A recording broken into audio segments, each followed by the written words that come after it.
Coming up in today's video, we're going to be taking a look at one of the newest cars to the game. That's the 2018 Aston Martin Vantage.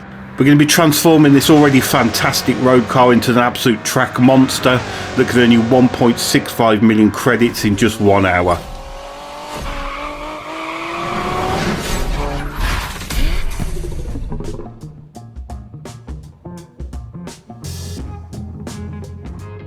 Hello everybody, many thanks for stopping by. KCR-Mark here. I'm back with another Gran Turismo 7 tuning video for you. Today we're going to be tuning the highlight of update 1.57 for me, and that is the absolutely beautiful 2018 Aston Martin Vantage. This two-seater rear-wheel drive sports car is fitted with a snarling 4-litre twin-turbo V8, which we're going to tune to nearly 600 brake horsepower. We're going to fully sort all the suspension and transmission out, and we're going to turn this into a 200-mile-an-hour rocket ship to earn you big money round Le Mans money grind. So let's get straight into the build. You want to head to Gran Central. It's a car that's available at all times from the Aston Martin dealership in the United Kingdom. Just head to the second car you see on the list, the 2018 Aston Martin Vantage. Not an expensive base car, 210,000 credits, which is fairly reasonable for such an amazing machine. Our first port of call after buying the car is GT Autos, where we want to install the wide body kit for 50,000 credits.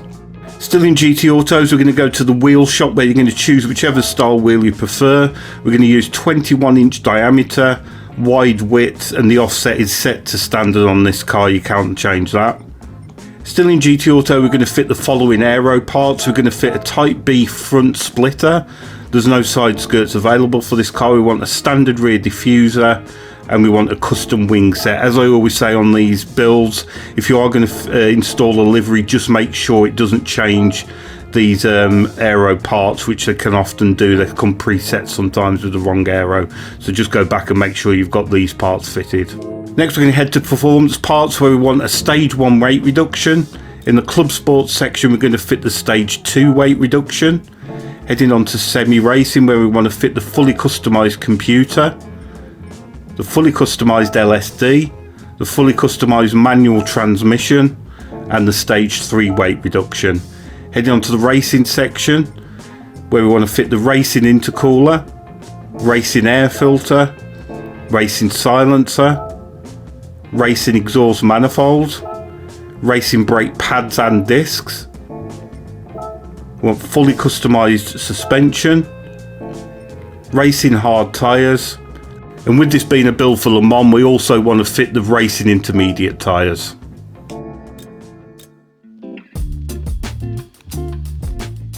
So heading on to the tuning sheet next, and as you can see with all those modifications, we've got nearly 587 brake horsepower. We've really reduced the weight of this car. It's got perfect 50-50 weight distribution. In terms of suspension, the car was fairly decent as standard, just a little bit wayward. So with us running the racing tyres, we really want to stiffen that suspension up. So we've tweaked all that, as you can see, made for a really good setup. We've optimised the diff as well, so the car's got very little lift off oversteer and doesn't really oversteer during power either. Just for simplicity, I've kept the standard ratios on the gearbox. As you can see, this is an 8-speed transmission. All we've done is up the top speed to 360 kilometers an hour. No ballast or power restrictor whatsoever on this car.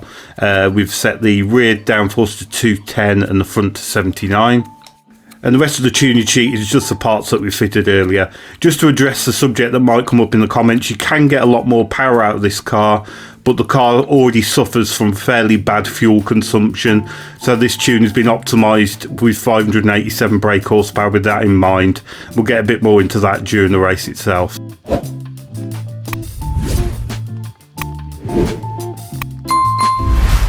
So with the car all built, we're going to head to track. We're going to go to World Circuits Europe. We want to go to the 24-hour Le Mans at Circuit de Sarthe for the World Touring Car 700. Now as we head into the race, the first thing that I did was change the fuel map to 6. We want the leanest setting. The reason behind this is I want to try and make this into a 2-lap race. It just gives you lots more options. Now of course there's lots of different ways you can do this race. This isn't a guide, this is just the way that I did it. If you don't want to change the fuel map, the car will do 2 laps on the standard settings. But if you've done this race before, you'll know it's dynamic weather, and the weather usually comes in at the end of lap 2, so it's always best if you can to stay out until lap 3. That way you only have to pit the one time for tyres and fuel, otherwise you're going to be pitting for fuel on lap 2 and then the weather could come in and you have to pit again for tyres. So with this race being so variable and so many different weather patterns that you can encounter, I won't go too much into the race, I'll just focus on the car itself. So the first thing to note with this car is very strange power delivery. It takes a bit of getting used to. Now this car seems to have a very severe power delivery. It's got lots of bottom end torque, so I'd advise not bothering with the first 3 gears. I was using 4th gear as the lowest. It pulls absolutely fine out the corners and it just makes the car much more stable.